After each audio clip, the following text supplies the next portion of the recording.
우리 말씀을 시작하기 앞서 질문 한 가지만 드리겠습니다. 여러분은 구원의 확신이 있으십니까? 많이 대답하시네요. 저는 구원의 확신이 있습니다 하시는 분 이렇게 한번.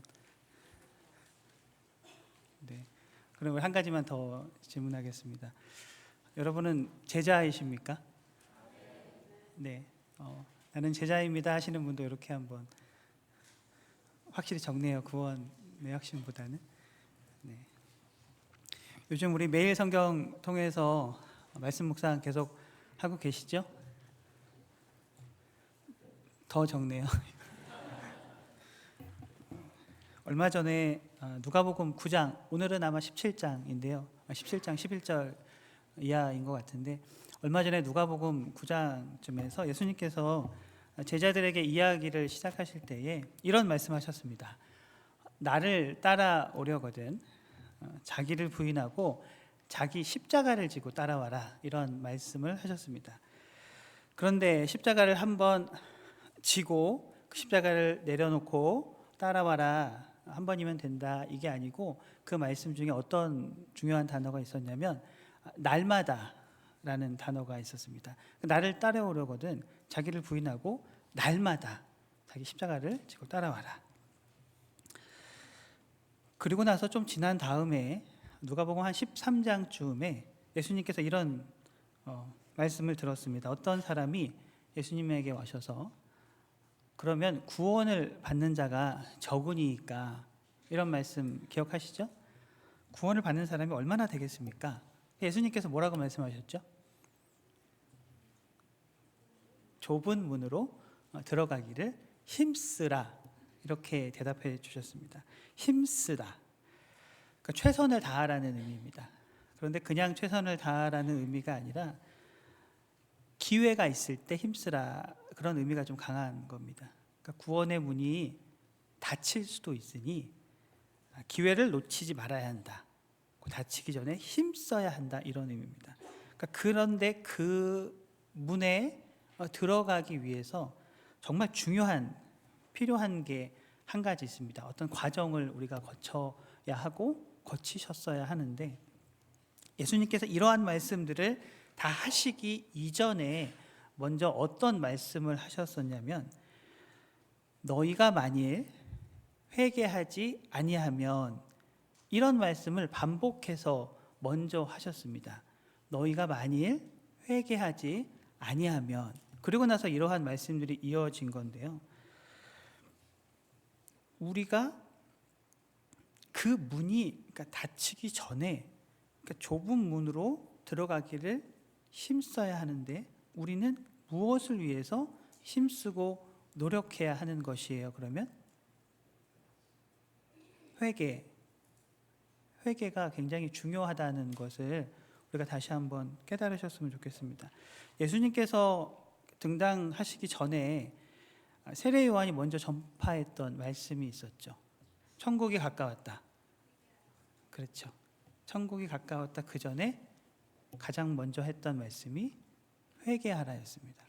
회개하라, 천국이 가까웠다예요. 그러니까 회개라는 것은 1번 답이에요. 회개라는 것은 다르게 생각하다라는 의미의 시작입니다.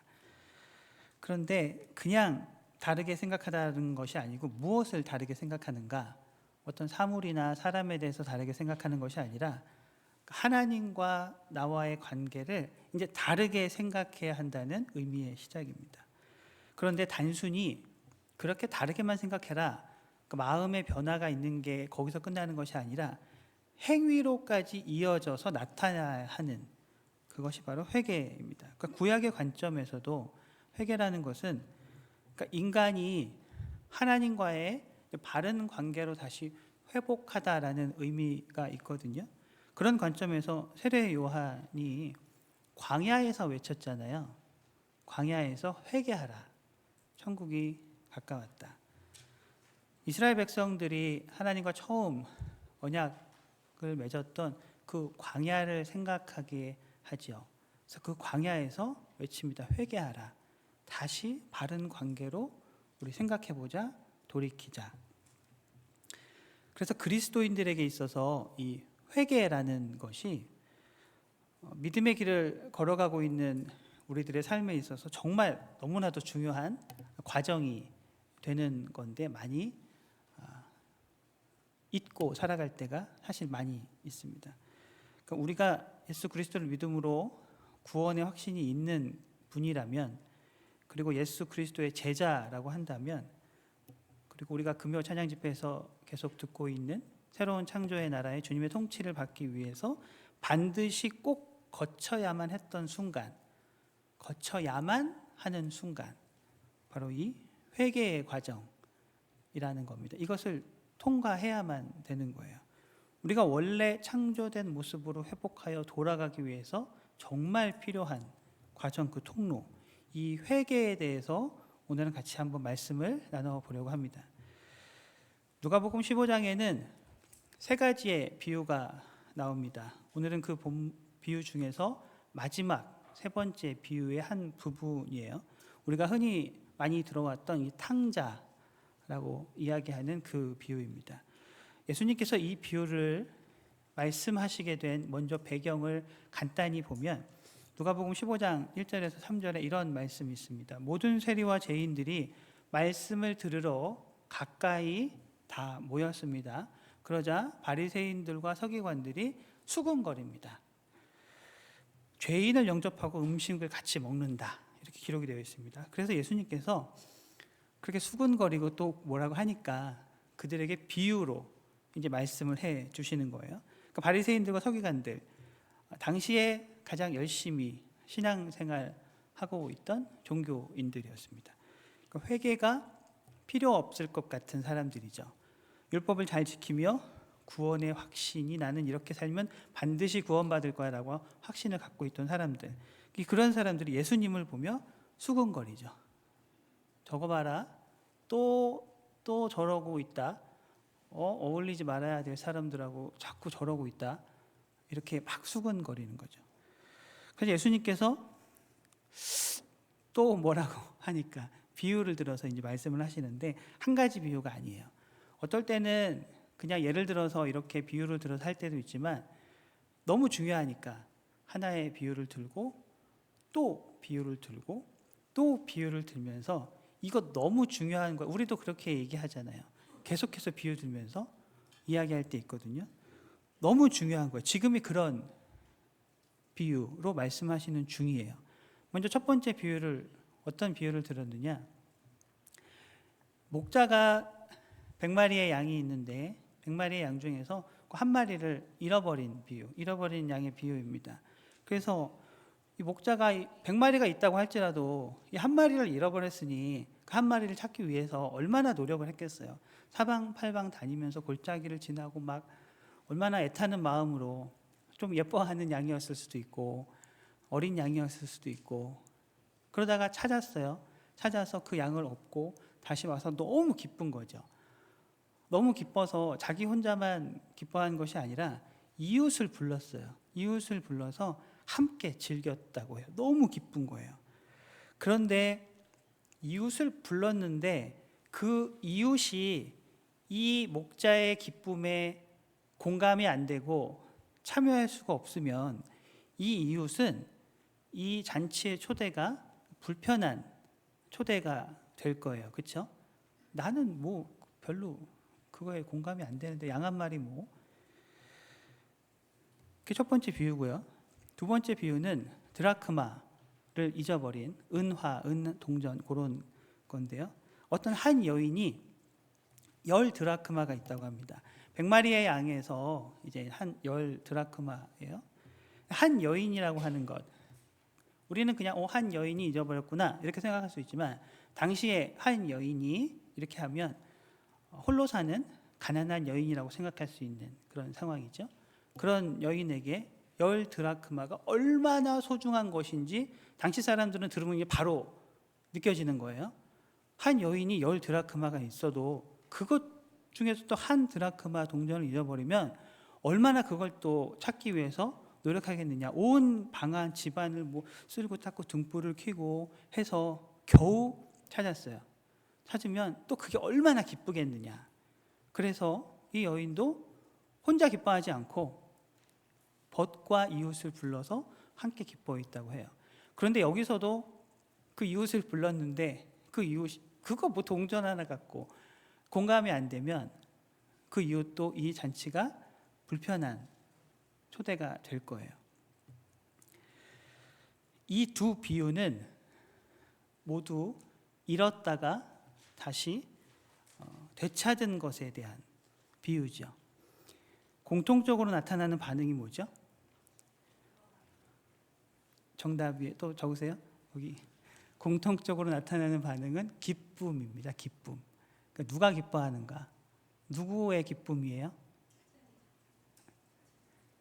네, 주인 하나님의 마음이 이렇게 기쁘다. 잃어버렸던 것을 찾았을 때 하나님의 마음, 그 하나님 나라의 잔치의 비유를 설명해 주신 거예요. 그리고 이제 세 번째 비유가 계속해서 이어지는 거예요. 처음 두 비유에서는 하나님의 마음이 좀 많이 이렇게 부각되면서 강조가 됐죠.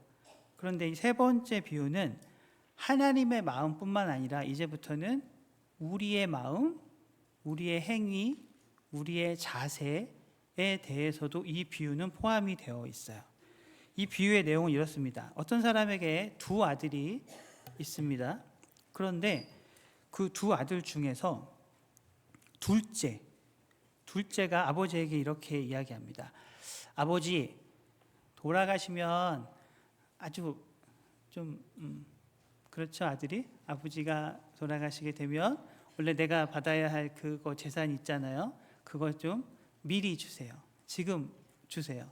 먼저 당장 내가 그게 좀 필요합니다.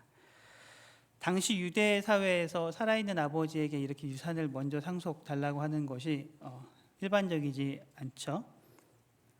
그리고 유대법 상속법에 둘째 아들은 큰 아들의 반밖에 못 받아요. 그러니까 큰 아들은 둘째의 배를 받는 거죠.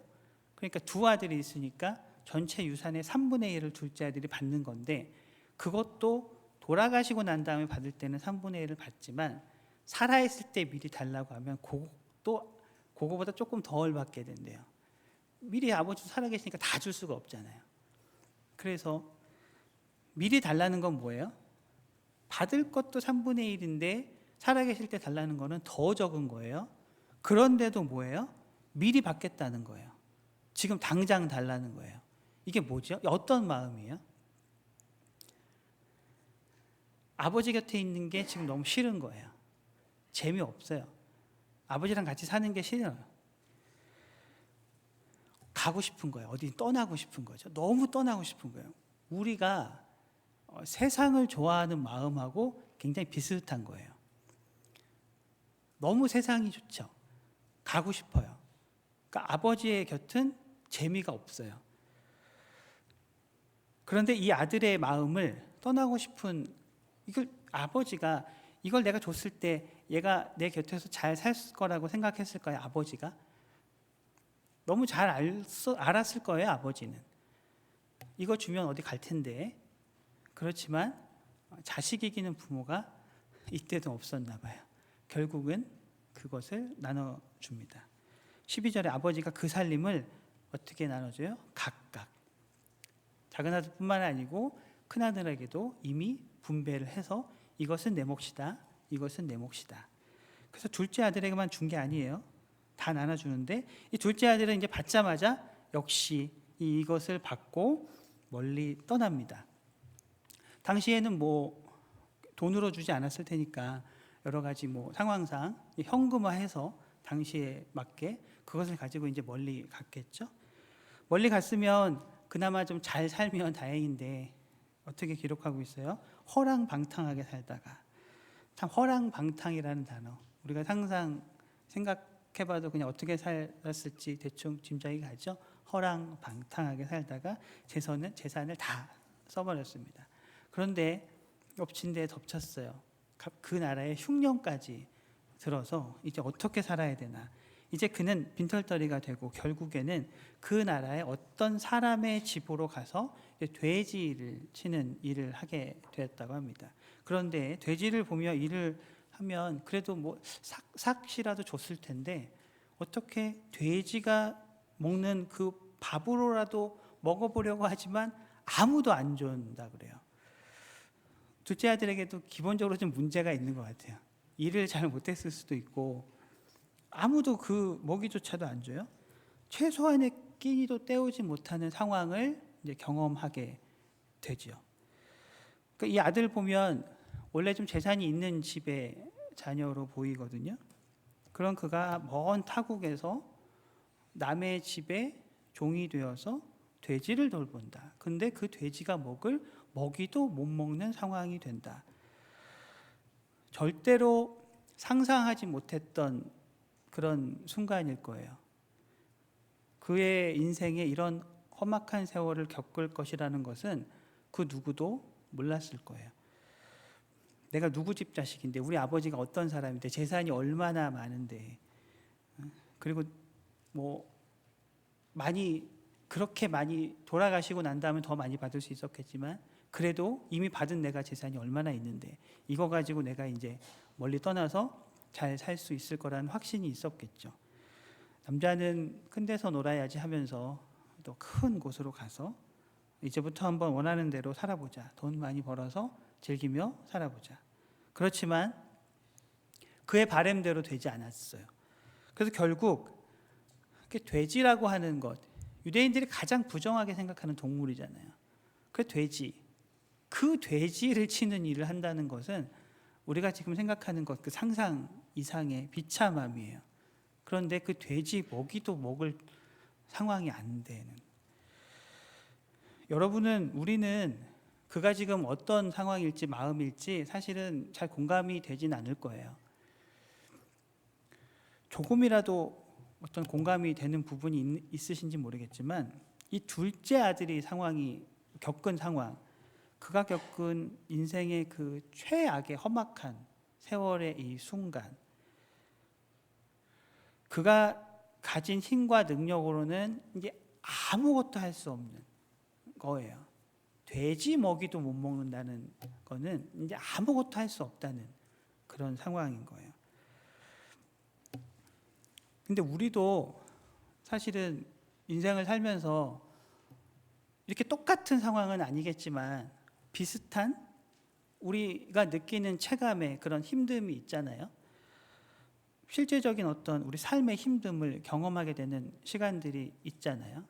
있으셨을 테고 또 앞으로도 있을 수도 있고, 우리가 살아가는 삶, 제가 크게 두 부류로 그냥 분류한다고 했을 때 여러 가지의 부류의 삶이 있겠지만 그냥 딱 두 개로만 분류해 본다고 하면, 여러분은 지금 어떤 부류의 삶에 살고 계시는지 한번 잘 생각해 보세요. 첫 번째 1번이에요. 1번의 삶. 과거에 예상했던 대로 살거나 아니면 그 예상했던 것보다 조금 더 잘 사는 삶. 내가 한국을 떠나서 미국이라는 곳을 이제 왔잖아요. 아주 기대를 하고 왔는데 기대했던 것보다 더 괜찮은 거예요. 지금 우리의 삶이 1번의 삶이에요. 학위도 얻었고 좋은 직장도 얻었어요.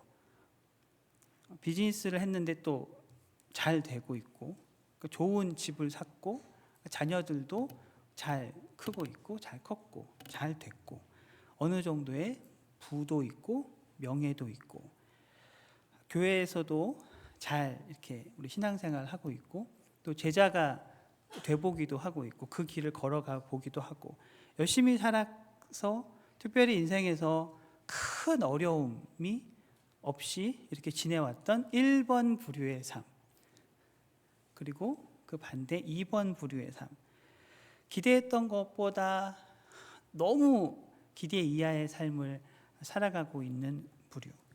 내가 이러려고 정말 미국에 온 게 아닌데 어쩌다가 보니 다시 한국으로 돌아갈 수도 없고 그냥 주어진 환경 가운데에서 살아가고는 있는데, 좋은 직장을 얻기도 힘들고 비즈니스도 생각보다 잘 되지 않고, 젊은 청년들 결혼을 하면 조금 나아질 거라 생각하고 결혼을 해봤지만 적나라한 자신의 모습을 결혼 생활을 통해서 경험하게 되면서 너무 힘든 시간을 또 보내고, 자녀를 키우고 행복하게 살 것 같았지만 이민자의 삶 가운데서 자녀를 키우는 것이 이렇게 힘든 줄은 몰랐다라는 것을 실제적으로 또 경험하고, 교회를 다니는데 갑자기 왜 제자가 되라고 하고 숙제는 엄청 많이 내주고 제자가 되는 거 너무 싫다, 관심 없다, 도망 다니기 바쁘고, 그리고 다 싫다, 그냥 뭐 교회 온라인으로 편하게 예배 드리지 뭐. 이민자의 삶이 외로우니 그래도 교회는 가끔 나가서 같이 밥도 먹고 교제도 하고, 그렇게 그냥 어째저째 외로움을 또 교회를 통해서 채우는 삶, 2번의 부류. 여러분은 어떤 부류세요? 1번의 삶이세요? 아니면 2번의 삶이세요? 저도 제 삶을 돌아보니까 어떤 건 1번이 있고 어떤 건 2번에 있고 어떤 이렇게 왔다 갔다 하더라고요. 그래서 이게 딱 두 부류가 아니라 우리의 삶이 적절하게 다 이렇게 섞여 있을 수 있겠다라는 생각이 들더라고요. 그런데 이제 어떤 삶이든지 간에 1번의 삶이든 2번의 삶이든 그것이 적절히 다 섞여 있던 삶이든지 간에 어떤 삶을 사느냐가 중요한 게 아닌 것 같아요. 어떤 삶을 살든지 간에 그 삶에서 정말 우리의 인생에서 가치 있는 것이 무엇인지를 발견하는 게 더 중요한 것 같아요. 정말 우리의 인생에 가치 있는 게 무엇인가 잘 생각해보고 또 계산해보고 또 판단해봐야 할 것 같아요. 예수님께서 15장에 이 세 가지 비유를 말씀하시기 그 이전에 14장에 보면 같이 보셨던 분들 기억하실 거예요. 제자의 삶에 대해서 이야기하면서 예수님께서 어떤 것이 정말 가치가 있는 삶인가에 대해서 14장에서 비유로 들면서 말씀해 주셨거든요. 그러니까 가치의 판단을 정확하게 잘 계산해봐라, 이런 비유를 드셨어요. 그리고 나서 들을 귀 있는 사람은 정말 잘 들어라. 너희들의 인생에서 무엇이 정말 가치가 있는 것인지 잘 계산해봐. 너희들 똑똑하잖아. 들을 귀 있는 사람들은 잘 들어. 그리고 14장을 마무리하고 15장이 시작되는 거예요. 그런데 들을 귀 있는 사람들을 들으라고 누가 모인 거예요? 죄인들. 당시에 그 세리라고 하는 가장 죄인들, 또 그 다른 여러 종류의 죄인들이 모이자 가장 똑똑하고 의인이라고 생각하고 있었던, 종교 생활을 가장 열심히 했었던 바리새인들과 서기관들이 그걸 보고, 예수님께 나아가는 그 죄인들을 보고 계속해서 또 뭐라고 하는 거예요. 저 봐라, 저거 또 저런다, 또 저러고 있다, 저런 사람들하고 어울려서 저러고 있다. 그래서 예수님께 너무 답답하신 거잖아요. 그렇게 얘기를 해도 못 알아들으니까 다시 또 비유를 또 드시는 거예요. 비유를 3가지나 계속해서 드시는 거예요. 너희들 똑똑하게 진짜 잘 살고 있는 것 같지? 너희들 정말 열심히 믿음 생활 잘하고 있는 것 같지? 다시 한번 얘기해 줄게. 잘 들어봐. 너희들이 죄인이라고 생각하는 이 죄인들은 지금 내 곁에 와서 내 말씀을 듣고 있어. 이들에게는 그 좁은 문으로 들어가는 기회가 지금 주어지고 있는 중이야. 그러니 너희들에게도 아직은 기회가 있어. 그러니 너희들도 그 좁은 문으로 들어가기를 이제 힘써봐. 그렇게 이야기해 주고 싶은 거예요. 그 좁은 문 이제 곧 닫혀버릴지 몰라. 그러니 내가 다시 한번 설명해 줄 테니까 정말 잘 들어봐라. 그렇게 계속해서 말씀해 주시고자 하시는 예수님의 마음이거든요. 계속해서 그 3가지를 연달아 말씀하세요. 그런데 이 3가지 비유 중에서도 이 3번째 비유, 둘째 아들의 비유가 왜 우리에게도 정말 더 중요한 이야기가 되는 것이냐면, 그러니까 처음 2 비유를 통해서 잃어버린 것을 찾았을 때 그것을 찾았던 그 하나님의 마음이 기쁘다는 거 알겠어요. 그래, 뭐 공감하지 않을 수 있지만 그 기쁜가 보다. 정말 잃어버렸던 것을 찾은 그 마음은 하나님은 정말 기뻐하시는 것 보다 알겠어요. 근데 문제는 뭐냐면 기뻐하는데 나아가지는 않는 거죠. 기뻐하시는 거 너무 잘 알겠는데 나아가고 싶은 마음은 안 드는 거예요. 하나님께 나아가는 것에 관심이 없고 어디에 관심이 있어요? 아버지, 내게 돌아올 분깃, 그것만 지금 미리 주세요. 그것만 주세요. 당장 주세요. 여기에만 너무 관심을 많이 갖고 살아갈 수가 있어요.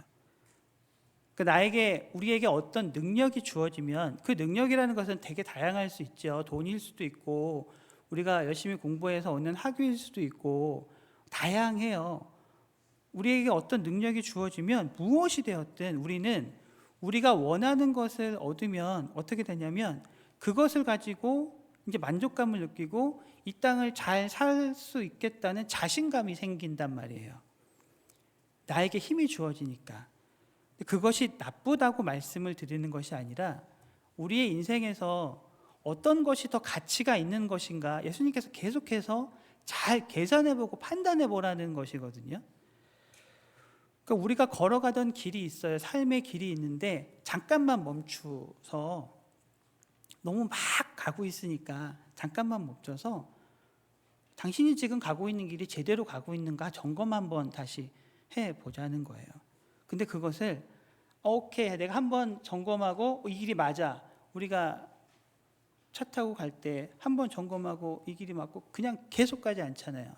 가다가 여기 정말 맞나? 다시 한번 보고 요즘에 뭐 내비게이션이 워낙 좋으니까 그런 길을 잃어버릴 염려가 적긴 하지만 점검하고 우리가 우리의 삶을 어떻게 점검해야 하냐고 말씀하고 있는 것이냐면 날마다라는 그 말을 우리가 꼭 기억해요. 날마다. 시간은 정해져 있는데 이 땅에서의 시간은 우리는 정해진 시간을 살고 있는 것인데 내가 가던 길을 점검하지 않고 너무 그냥 계속해서 멀리 가다 보면 어느 순간에 그것을 깨달았어요. 그래서 다시 원래 목적지로 돌아가려고 하지만 이미 그 목적지에 도달했을 때는 문이 닫혀버릴 수도 있을지도 몰라. 그러니 날마다 잘 점검해. 그 좁은 문으로 들어가기를 힘써야 돼. 예수님께서 계속해서 말씀해 주시고 싶은 그런 마음이에요. 잘 한번 우리도 생각해 볼 필요가 있어요. 우리가 이 땅을 살아갈 때에 정말 가치 있는 것이 무엇인가? 어제는 알았지만 오늘 또 잊어버릴 수 있는 그것이 무엇인가? 여러분은 원하는 게 무엇이에요? 젊은 청년들은 공부 잘하고 또 잘 졸업하고 또 때가 되면 좋은 배우자를 만나고 다 우리 그렇게 살아가고 있고 결혼하면 자녀들이 잘 건강하게 믿음 안에서 잘 크고 또 자녀들이 또 떠나면 또 좋은 배우자 만나서 잘 살고 좋은 직장을 얻어서 그렇게 행복하게 살고 우리도 그냥 잘 노년을 안전하고 행복하게 그렇게 살고 그런데 그렇게 살아가는 삶 가운데 많은 것을 우리는 선택을 해야 되는 게 굉장히 많이 있거든요. 근데 우리가 사람이 어떤 선택을 할 때에 아이에서 어른이 되어 갈수록 미성숙한 자아가 성숙한 자아가 되어 갈수록 지혜로운 사람일수록 선택을 할 때 어떤 선택을 하는 사람이 지혜롭고 성숙한 사람이냐면 지금 당장 내 눈에 좋은 것보다는 지금 당장 내가 원하는 것을 얻는 것보다는 내일을 생각하는 사람이 좀 더 우리가 성숙한 사람이거든요. 그 다음을 생각하는 지금 당장이 아닌 만약 우리가 정말 이 땅에서의 삶이 뭐 몇천 년 사는 그런 이 육체를 입고 정말 그렇게 이 땅을 살아갈 수 있는 존재라면 어느 정도 우리의 삶을 위해서도 목숨 걸어야 할 필요도 있겠죠. 그래도 이러고 이 육체를 갖고 내가 지금 2, 3천 년 산다고 생각해 보세요. 그 정말 목숨 걸고 이 땅을 살아가도 어느 정도 우리가 이해는 되겠지만 굉장히 짧잖아요. 제가 이런 말씀 드리기도 좀 죄송한 부분이 있지만 저보다 연세가 많으신 분들도 많이 있기 때문에 그렇지만 저도 깨달았기 때문에 말씀을 드리는 거죠. 굉장히 짧단 말이죠. 이 땅에서의 삶이. 우리가 정말 그렇기 때문에 이 땅을 살면서 잘 계산해 볼 필요가 있죠. 이 짧은 이 땅에서의 삶, 이게 정말 길지 않다면 우리는 어떻게 살아가야 하는가? 성경은 분명하게 말해주고 있죠. 이미 우리가 금요 찬양 집회에서 계속 듣고 있지만 새로운 창조의 나라는 이미 시작이 되었단 말이에요. 누구를 통해서 시작이 되었어요? 예수 그리스도를 통해서 이미 시작이 되었습니다. 그 새로운 창조의 시작이. 그분을 통해서 하나님께서 새롭게 창조하신 나라는 이미 시작이 되었고 그 나라로 계속해서 초대를 하고 있단 말이에요. 이 잔치에 참여하세요. 이곳으로 오세요. 그런데 그 초대장을 받지 않아요. 받질 않아요. 줘도 설령 받아도 받고 오진 않아요. 그 초대장이 너무 불편한 초대장이 되는 거죠. 이 둘째 아들의 비유를 중심으로 볼 때, 이 비유를 중심으로만 볼 때, 왜 우리가 아직도 그 초대장을 받고도 하나님께 나아가지 않는 이유가 뭘까? 그것은 아직 받은 유산이 남아 있어요. 우리의 삶에. 내가 받은 유산으로 아직 살만하거든요. 아직 살만하기 때문에 내가 가진 능력을 가지고 이 땅을 살아갈 수 있어요. 아직은 내가 우리 안에서 돼지를 치는 그 돼지가 먹는 먹이를 먹을 수 없는 상황. 결국 뭐예요? 그렇게까지 힘들진 아직 않은 상황. 이 비유를 중심으로 봤을 때예요. 그들이 가장 부정하다고 여기는 그 돼지를 그 돼지가 먹는 먹이조차도 먹지 못하는 그것을 우리 삶에서도 우리가 잘 경험을 하지 않기 때문에 많은 세상의 사람들이 아직 예수님의 초대에 굳이 내가 그것을 가야 할 이유를 모르고 받아도 발걸음을 떼지 않는 거죠. 내가 왜 돌아가야 하는지 마음에 와 닿지를 않아요. 그러니까 회개할 이유는 더더욱이 없는 것이고요. 내가 도대체 왜 회개를 해야 하는 것인가? 그런데 둘째 아들뿐만이 아니라 잘 살고 있는 것 같은 이 맏아들, 아버지 곁에 늘 있었던 맏아들이잖아요. 근데 그렇다면 이 맏아들은 회개의 필요성을 과연 잘 알고 있었을까? 오늘 본문 뒤편에 있는 25절 이하를 보면 이제 맏아들은 뭐 하고 있었냐면 밭에서 열심히 이제 일하고 있어요. 아버지 곁에서 늘 열심히 일하고 있던 맏아들이거든요. 떠나지 않았었어요. 근데 밭에서 일하고 있다가 다시 집으로 돌아오려고 보니까 집에서 막 이렇게 흥겨운 소리가 나고 잔치가 벌어지니까 종을 불러서 이거 뭐야? 했더니 막 얘기하셔. 그 종이 그 동생이 왔습니다. 그 나갔던 동생이 와가지고 지금 아버지가 그 송아지도 그냥 살찐 송아지, 아껴뒀던 살찐 송아지, 그 살찐 송아지를 잡아다가 지금 잔치를 벌이고 있습니다. 그러니까 이 큰 맏아들이 어떻게 해요? 늘 집에 있었는데 집으로 들어가질 않아요. 집 밖에서 집으로 들어가지 않고 밖에서 너무 화가 나 있어요. 들어가길 거부하니까 아버지가 얼마나 또 속상했겠어요. 너는 항상 내 곁에 있었는데 아버지가 오히려 집 밖으로 나오죠. 나와서 얘야 왜 그래? 들어가자. 너 항상 우리 집에 있었잖아. 내 곁에 있었잖아. 들어가자. 근데 안 들어가요. 맏아들이 그 집으로 들어가지 않습니다. 늘 집에 있었다고 해서 그러니까 마지막까지 집에 있는 게 아니더라고요. 늘 집에 있던 맏아들은 그 집에 항상 있을 것 같지만 이 이야기가 여기서 이렇게 딱 끝나요. 아버지가 오히려 밖으로 나와서 들어가자고 하고 이야기는 여기서 그냥 끝나요. 결말이 없어요. 생각해 보라는 거죠. 너희들은 어떻게 할 것인가? 이 결말을 우리가 들을 때는 어떻게 해야 돼요? 이 결말. 늘 아버지 곁에 있다고 생각하시는 여러분의 삶으로 결말을 만드셔야 돼요. 나는 늘 아버지 곁에 있다고 생각했는데 나는 지금 어디에서 있는가? 내 자리는 지금 어딘가? 맏아들은 늘 아버지 곁에 있었기 때문에 우리가 늘 아버지 곁에 이렇게 있으신 분들은 약간 의로움이 좀 있어요. 바리새인들과 서기관들처럼 의로움이 좀 있다고 생각해요. 자신이 의롭다고 생각하면 무엇이 안 되는가? 그러니까 내가 용서받아야 할 사람이라는 게 잘 와닿질 않아요.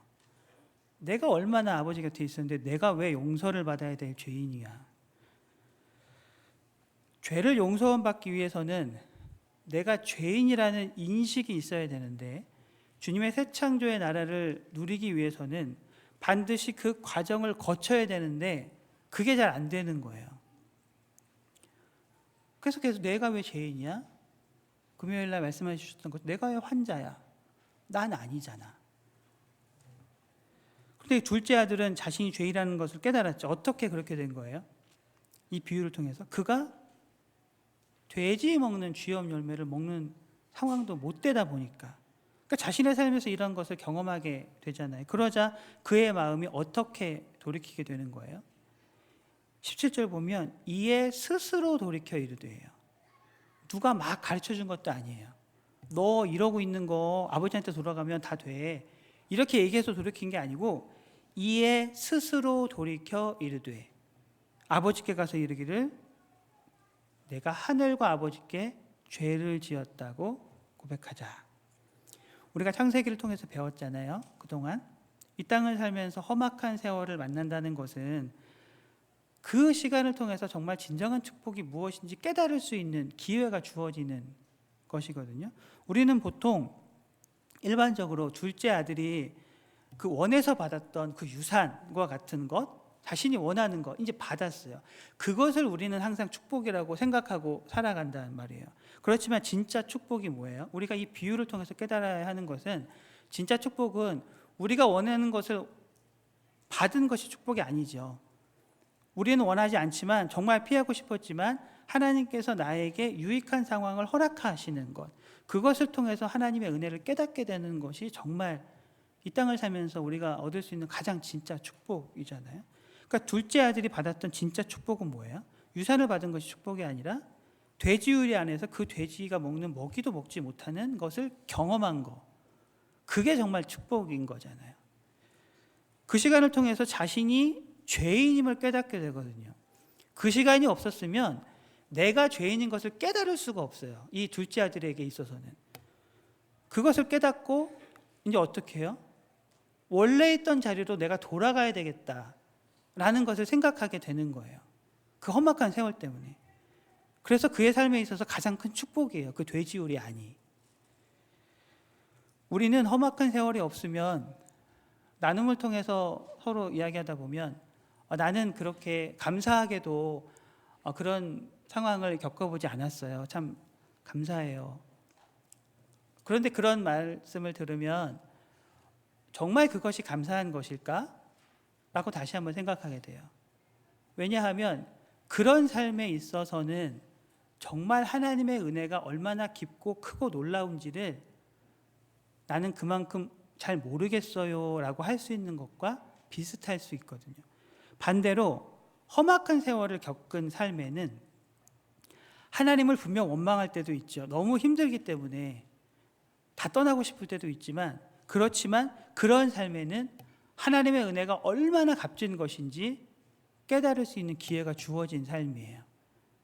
그래서 정말 축복된 삶이 무엇인가, 그 순간이 어떤 것인지 우리가 다시 한번 생각해 볼 필요가 있을 것 같아요.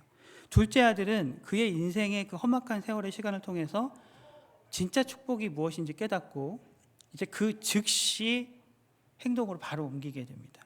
20절, 이에 일어나서 아버지께로 돌아갑니다. 그런데 아버지를 보세요.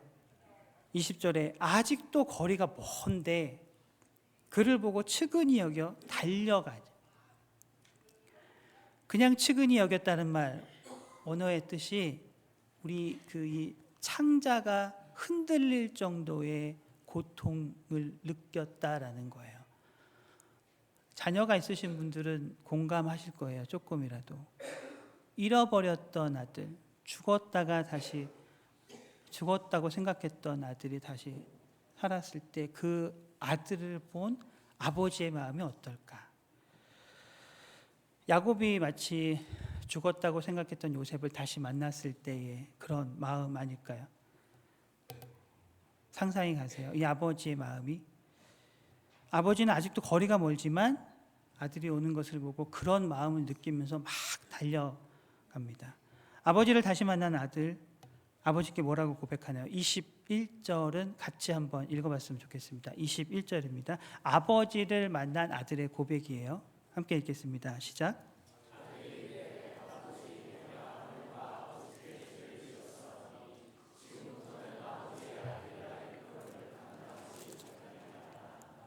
아멘.